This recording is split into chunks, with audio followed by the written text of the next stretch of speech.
Welcome to The Spotlight, the podcast where veterans and military spouses connect and share how their military experience has transformed their lives and their businesses.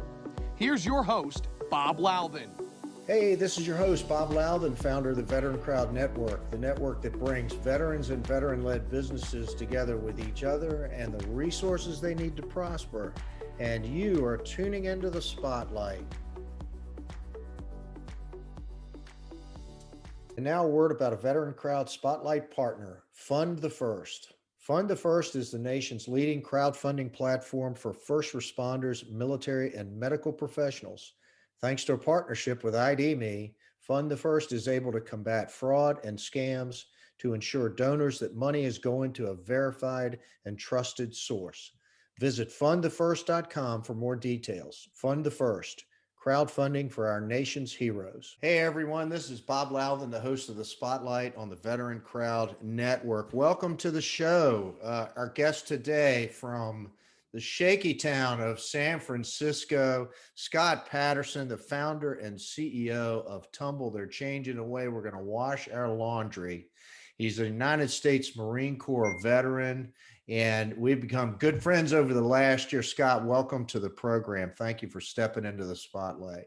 Yeah, thanks for having me, Bob. Hey, well, let's jump right in on Tumble. Tell everybody what you're doing. It's been an exciting ride. Yeah, absolutely. So, Tumble was started after I got back from my very last deployment in the Marine Corps to Japan.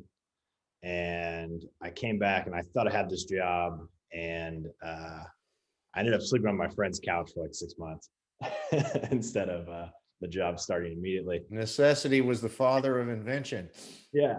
Well, and I was blown away by just kind of how bad the experience was around sort of shared laundry, especially in a city like San Francisco, which is the highest rent in the United States. And it became very clear, and I had a lot of time on my hands, that the industry in general just has been sort of stuck far behind the adoption of tech. So we sort of did a bunch of research and figured out like what would be a good feature set, and went out and built it.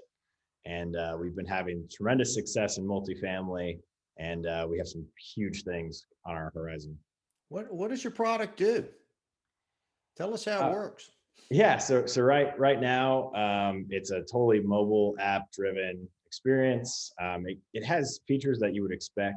So you're able to see what machines are available before you go down the laundry room. It's totally cashless. You can pay with Venmo or with a credit card. You can get cycle tracking notifications. And then the big differentiators are patent pending locking mechanism and sort of the analytics and predictive maintenance that we do around the sensor package that we install. And so that locking is great because not only does it keep people's clothes secure, which I had a lot of problems with in the barracks, people throwing my stuff on the ground, but we're able to drive machine turnover by either gamifying the experience or assessing, fees. So we're trying to work that one out right now. You've had some fun recently doing some videos about people stealing laundry, I think. Yeah. We have a great team. It's a group of people that I've worked with, both in previous jobs in the Marine Corps and on various other startups. And so we have this sort of like production, content creation side of us that has been really fun. Yeah, you've got a little bit of sick veteran humor. You're going to work some of that stuff into it. We'll never be as good as the Black Rifle guys, but we're not sticking to the veteran niche. It's much more everyone. Right. Those jokes tend to get lost on a lot of folks. Yeah, I bet they do. Hey, let's dive into. Take us back. Tell us about where you grew up. And then tell us about, how you wound up becoming a United States Marine. Yeah, I grew up here in Northern California, small town called Mendocino, which is out on the coast. I actually grew up wanting to be Maverick and fly F-14 Tomcats. But those got retired while I was in high school, and I'm 6'5". So it turns out Tom Cruise is like 5'7", and like fighter pilots are all pretty short. So I think now with F-35s, I think you can be taller, but like besides that, like fitting in a cockpit just was not going to be in the cards. So I ended up doing the next best thing, which is joining the infantry. Uh-huh. And yeah, so pretty much I remember the decision being pretty quick. I was in my senior year of high school. I had gotten my rejection letter from the Naval Academy, and it was kind of like, all right, well, I guess I could go. You know, I had some offers to go play lacrosse at different colleges, and I had gone as far as like putting my deposit down to go to Arizona State, and I've instead, had some lax bros on the on the program before, so yeah. it is an awesome sport. Now we will digress for one moment. What was your position in lacrosse? So I started out as attack, but then sort of my senior year I played midi, and I love that. I mean, the other thing is, so like I said, I'm 6'5", right? So I was like 6'5" You're to about 5 inches taller than just about everybody else that's yeah, playing midi. yeah. So The and I was defensemen are you? Yeah, I would have thought you would have been a long pole. now, well, I'm fast, so I was able to keep up with the little guys and sort of run them over a lot too. So it was Love lacrosse. All of my sons played lacrosse. They were all a couple of them found a really good niche as sort of that defensive midi. The man down, and they had wheels. So when it came time to clear, it was that was their specialty. that's what my nephew plays now, and he's I mean he he's way better than I ever was. I mean, it's so surprising, like the evolution of lacrosse out here on the West Coast. It really was an East Coast sport, and then in the last 20 years, it really has sprung up out there. Yeah, absolutely. And it used to be a really different style of play. So like West Coast lacrosse was a lot more body to body, like rough, whereas They've East Coast, taken a lot of the hitting out of the game. There's been this big emphasis on, because 15 years ago, you came across the front of the crease with the ball, you were going down. that was It's the going end to of be ugly.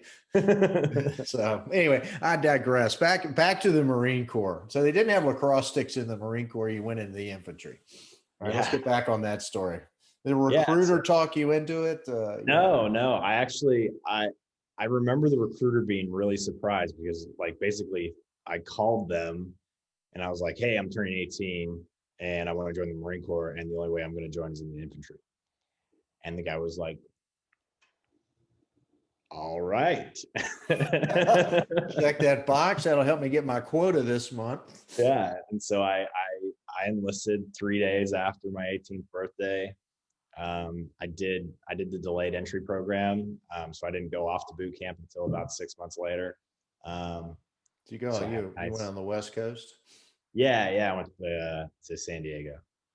How was that? It's where real Marines are made. So Okay, well, we'll let all the guys down at Paris Island know that, and we'll leave the debate to them.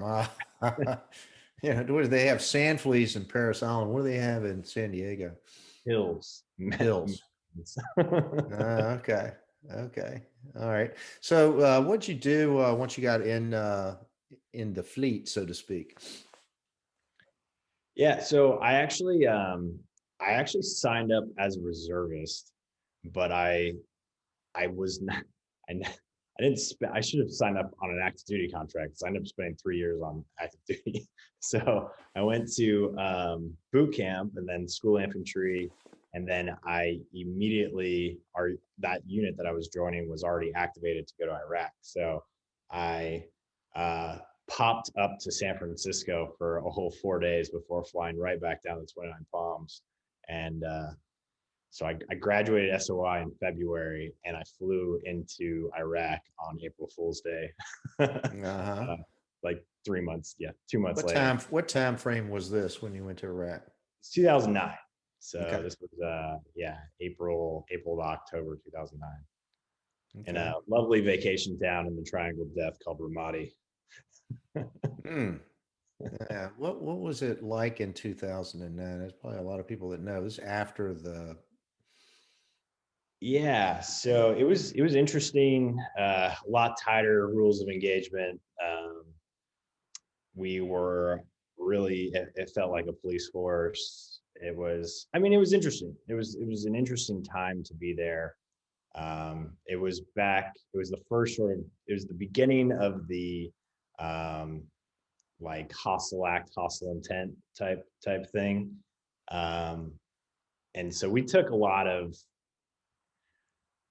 you know, it caused a lot of problems for us, Mhm. and eventually got frustrating. And then, um, I don't think people appreciate the burden that's actually on the reserve components. The Marine Corps Reserve, and like you said, very actively engaged.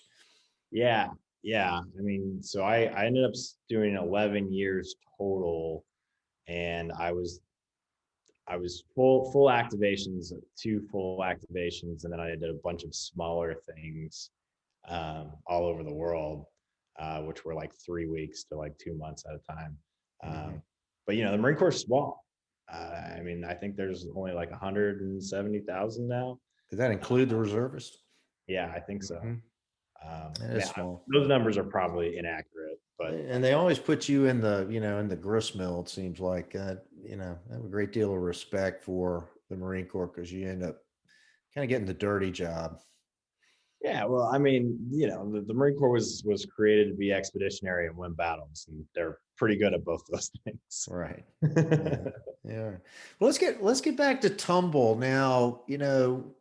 What was the genesis? We talked a little bit about the genesis of this idea, but what do you think drove you, to sort of pull the trigger on this and say, I'm going to be an entrepreneur? I mean, what is it about Scott Patterson that maybe you've discovered, in this process? So the funny part about this is I actually never wanted to be an entrepreneur. Um, so I had watched, growing up here in the, Bay Area. Um, I had watched kind of multiple startup sagas, and one of them being like people close to me, right? And them stopping work, working on this startup and having it fail, and then them trying to figure out like what to do, being in a ton of debt or things like that. And it just looked miserable. Right. um, and I was like, like The not only for me. people, the only ones you ever see are the ones, that make it. You don't hear about the guy Yeah. that, I mean, and the squandered his reality life is, savings and now is, you know, eating ramen noodles and trying to get back on his feet. yeah, I mean, the reality is 80% of startups fail. I mean, that is the statistic. Um, and so, yeah, I mean, you hear this glorified sort of version where, overnight success and all this stuff happens. And that is like, I mean, a fraction of a percentage of Yeah, startups. it's usually 10 years in the making, right? Yeah. Yeah. I mean, the company called Roblex just IPO'd, and people thought they were going to fail for the first 6 years. So, uh, Right. and now they just IPO'd with, like, I don't know, a huge market cap. So, How many um, did you have any major pivots thus far where you kind of say, I went down this track and it just wasn't right, or if it's been kind of milder no, course correction? I mean, we've been laser focused on our mission, and so if anything, we haven't pivoted, but the idea has evolved further. So it sort of started with this idea of like, oh, like we'll only do shared laundry, and now we're really just our goal is to get rid of laundry, and that's because we've gone out and we've talked to like thousands of people. Like I will ask people like, what's the hardest part about doing laundry? And it's kind of categorized into 4 different sections. You can kind of start to profile if they have in-unit or not, or if, what their situation is. Someone else does their laundry for them. Um, and from that, it's kind of like the old like Henry Ford quote of like, if you were to ask people what they wanted, they would have said faster horses. Right. Yeah. So like if we ask people what they want, like they want something to fold their clothes or they want their things to do. Really what people want is they don't want to do laundry. so Right. that's what, so that's what we're working on. is how do you build this infrastructure and this system so where people no longer have to do laundry. So, gosh, let's talk dive into this a little bit. You've taken technology to make it easier and seamless, but now you've got this vision of not doing laundry. I didn't think that long ago people thought they would get their groceries delivered, as an example. What Paint the picture of me what it's going to be like. I don't know. I'm 60, right? Yeah. We don't have a whole lot of kids in the house anymore, right? With laundry, loads of laundry, but it's still there. Sell me on it. What's my life going to be like? So, I mean, if you keep breaking your dryer, then you're gonna have to keep buying them. Funny you should mention that. It's being delivered on Saturday. I don't know if you remember that or not, but keep breaking your machines. Oh, yeah. But yeah, so every time you do that, it's 2,000, 3,000, 4,000, depending on what sort of machine you get.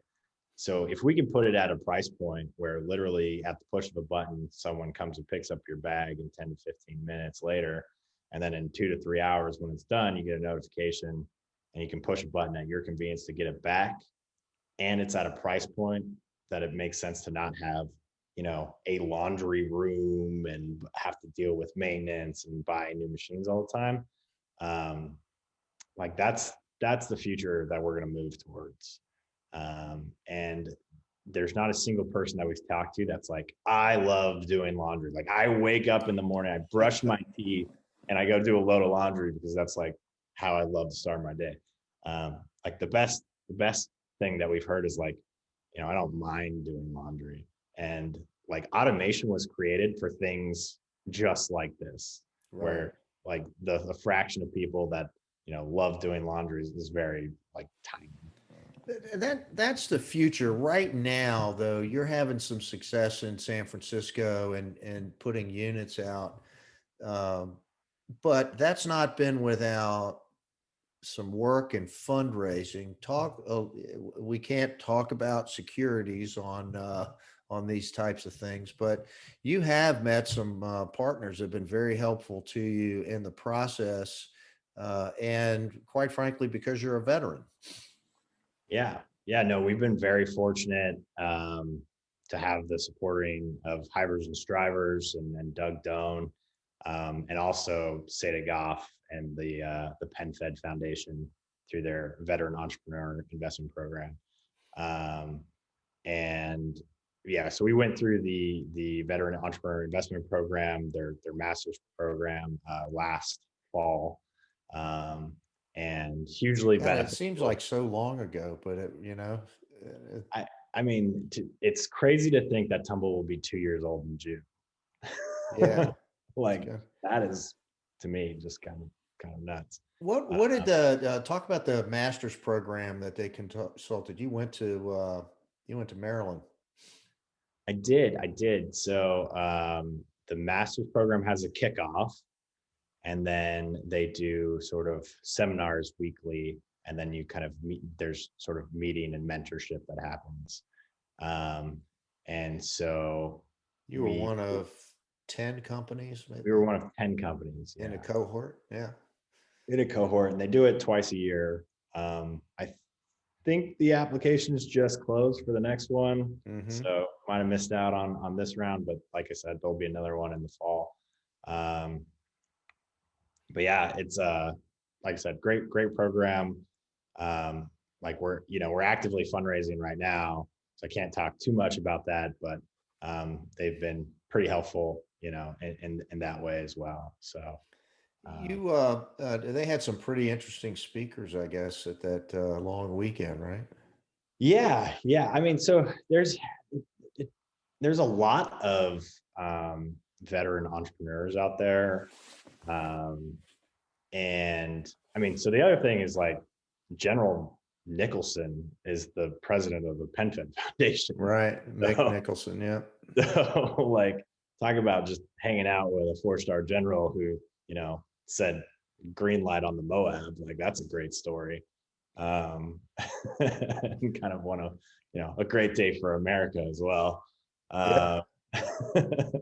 But yeah, no, we had the CEO of SOCI come out and talk, the CEO of the PenFed credit union come out, different entrepreneurs that are connected with the program, and really, it's the whole idea is to build a network. And one of the things about being a veteran, and I've said this a lot about, especially transitioning veterans, is reach out.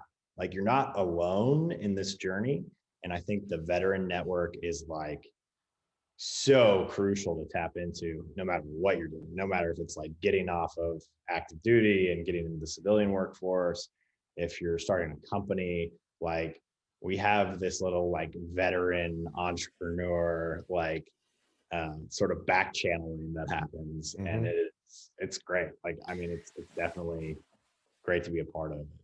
Talk a little bit also about Havers and Stravers. Doug Doan, a big Washington Nationals baseball fan. That's where you can probably find him during the summer. But Yeah. tell us about Havers and Stravers also and your experience with them. Yeah, Hivers and Strivers, they were an angel group. Now they're actually a full-fledged, venture capital fund. Huge network of people. If you search veteran funding, like Hivers and Strivers pops up everywhere. It's really funny. They originally started out kind of going after academy grads, and now they kind of opened up to veterans in general. Yeah, like, I mean, obviously I'm not an academy grad. They didn't want me, which is why I had to chew crayons instead. But the other thing is, like, a lot of veteran entrepreneurs are not enlisted, which I didn't know. Like, I got out as a staff sergeant from the Marine Corps, but there's a lot of officers, a lot of academy grads that are entrepreneurs. I can see why that was the focus, like, originally. That's what do you think it is about veterans, though, that, I mean, we're significantly more inclined to be entrepreneurs or own a business. Do you think, are you finding that some of the lessons you learned in the Marine Corps are helping you be a better business person? Yeah, I mean, absolutely. I mean, you didn't learn how to run a balance sheet, being a Marine No, infantryman, no. but I did take an online course on how to run a balance sheet, so I'm like, okay at it now. Like, I know what the different lines mean, and I know the difference between a debit and credit. So, like, I guess eating crayons actually does help in some ways. I had a person who was giving a speech one time, and he thought that Marines made great entrepreneurs for two reasons. One is that you're tough as nails. And the second thing he says is that you're too stupid to know when it's time to quit. Yeah. that was going to be my point, is like, I think a lot of the times I'm just too dumb to like think. But you have to persevere, right? Yeah, well, it's like, first time things have gone wrong for you, like, like, so yeah, I mean, veterans have grit, right? Maybe not all veterans, but yeah, Marines have grit. Infantry Marines have grit. There you go. And it's not easy. Like, I really, like, if there's one message that anyone who's thinking about being an entrepreneur, like, this is not like an easy thing. It is not enjoyable all the time. Most of the time it is like really, really bad. Yeah. Were there some dark moments? I mean, what was the darkest moment maybe that you faced being an entrepreneur? So, like, definitely the darkest moment is when you just hear no after no after no after no after no after no after no, to the point where you're like, crap, like, I guess this is a terrible idea. You start to kind of self-talk your way through it. But then, I definitely, every time that happened, I would just kind of take a step back. I would look at it. I'd be like, no, like, this makes a lot of sense. And like, we just keep talking to more people, and maybe we're getting better at talking to the right people. And really, like, SETA was like, yeah, like, this is a great idea. And then I accidentally emailed the wife of the person that I was trying to email for our first customer, but it Yeah. ended up being the largest property management company in San Francisco. And they love it. And they were our big anchor client and sort of like launched us off. So Did the uh, wife walk in and to the husband and kind of go, you need to look at this? And they give them some the email, perspective, or you think maybe that was a lucky mistake? yeah, I mean, the email got forwarded to their director of innovations, and he loved the idea. That was that. Like, there's a tremendous amount of just like luck also in these things. Like, Right. you can't plan these things. Like, I couldn't have known that I was emailing the wife and she was going to forward it to this guy. Like, that was not a It that might was actually not be, a the move. devil in me says, that's kind of an interesting strategy. Might want to try that a couple of times. Yeah, that was not on purpose, but it worked out. So definitely there's luck involved, but it's I don't know. I've always liked that like the harder you work, the luckier you get type Right. attitude. Because I was emailing people and I was getting out and talking to people, even though we were getting just beat down. Mhm. Our story just got tighter and the vision got more clear, and I was able to explain it a lot more concisely and show that these numbers are fantastic, and that's how we're here. Hey, Scott, if you could go back 24, 36 months and give yourself a piece of advice, or, tell yourself something that you wish you'd known then, what might that be? Yeah, well, I mean, 24 months, totally different world, right? Like I was just coming off of that deployment. I was sleeping on my friend's couch. um I think what you have to learn is that people are busy, right? And I think this has been kind of one of the biggest revelations for me, is like, you need to be very concise in your messaging and say what you need to say in as few words possible. uh, Hmm. and that is like a huge, like, just life lesson in general. Um, because if you think about just venture capital in general, like, these people are reviewing like 30, 40 decks a day. They're Hmm. not reading them. Like They're the HR scanning. department going through resumes, it's how do you get on the top of the stack? Exactly. So you have to, there's a lot of show to it. There's a little bit of showmanship and being able to get that hook in. And is it unfortunate that that's the way it is? Yeah, absolutely. Is there a better way? Probably. But am I going to be the one that's going to change the entire venture capital market? Yeah, not anytime soon. So I better start playing by their rules. Yeah. Yeah. So, did you learn something about venture capitalists in the process that you didn't know? Was there Yeah, I is knew there a style? Is there culture? What is some things that you picked I up? I knew nothing about venture capital. So I remember being like, all right, I guess I'll be a startup founder, and being like, what does that mean? Like, I have no idea what that means. Like, I heard about Y Combinator. I guess I'll apply to that. And then it's like, oh yeah, you and like 500,000 other companies applied to Y Combinator. It's like, Hmm. okay, so maybe we're not going to get into that like right off the bat. It's like, okay, so what are these people even looking for? Like, what are we even doing? How do you even do this? So I now know a lot about venture capital, and I think, especially as a CEO, like, not necessarily a startup founder, but a CEO, like, you need to know your audience in general. Doesn't matter if it's sales, doesn't matter if it's raising money, but venture capital, if you are raising money, like, you need to know what they're looking for. You need to know the different styles. You need to know the difference between a Washington DC investor and a Silicon Valley investor and a New York investor and now a Miami investor. you What know what is the biggest difference between Washington D.C. and the Bay Area money? the method of valuation is the biggest difference. Oh, So okay. East Coast tends to be off of like trailing revenue. Like they want to give you your valuation based off of trailing revenue. They Silicon want you to Valley, have proven some things, right? Silicon Valley is all about TAM, so total addressable market, and how you can explain your plan to execute on the most amount of that being possible. That's a real gem right there. That's a good observation. Are you just like energized now? I mean, your battery's getting charged by working on this. Has it been fun? Yeah. So I love building things. Like I played with Legos as a kid. I ate mud, and then I drug my nose to the dirt for 11 years.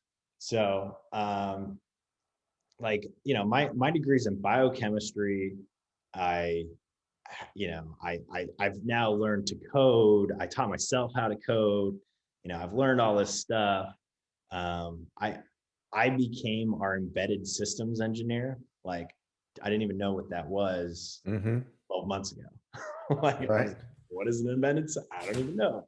But like literally like your microwave that's running on probably C++, and some engineer at some point wrote the code for it. So, I had to learn these things out of necessity. Like no one was going to do it for me. And people aren't just going to keep throwing money at you so you can hire someone else to do it. You have to like prove it out. You have to like show that this is going to work first. And then once you do, then people start throwing money at you. So you're in the San Francisco market now. Where do you go from here? Any geographic plans that you can disclose without telling any super secrets here? I mean, the markets that make sense are high density coastal cities. So that's obvious. I can't talk about too much more of expansion besides that. We'll get you back on. You can tell us after you've done it. Yeah. Scott, 30 minutes has gone by. It seems like it goes by quick. How do folks get in touch with and follow Tumble? Yeah, absolutely. I mean, we're on LinkedIn, Instagram, Facebook, Twitter. Is there more? There might be. Yeah. But it's at Tumble Laundry. And then you can also go to our website, www.tumble.to, and there's links to our social on there. But yeah, we'll put all of these links on the show notes for this episode. So, final question. You mentioned eating crayons. What flavor is your preferred? I'm a big purple. I like grape flavor. Turns out purple crayons actually just taste like wax. So okay. Hey, we've been talking with Scott Patterson. He's the founder and CEO of Tumble, United States Marine Corps veteran. Scott, thank you so much for stepping into the spotlight, being part of the program, and sharing everything today. Yeah, thanks, Bob. Hey, you've been listening to the Spotlight on the Veteran Crowd Network. We're bringing together veterans and veteran-led businesses with each other and the resources they need to prosper. Thanks so much to Scott Patterson. I'll give an Army Bravo Zulu out to you and also say Semper Fi. I guess I can do that. And thanks so much. And that's a wrap.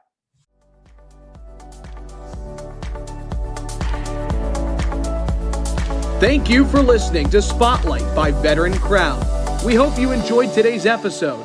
For more information and uploads, please visit our website at veterancrowdnetwork.com. We'll see you next time.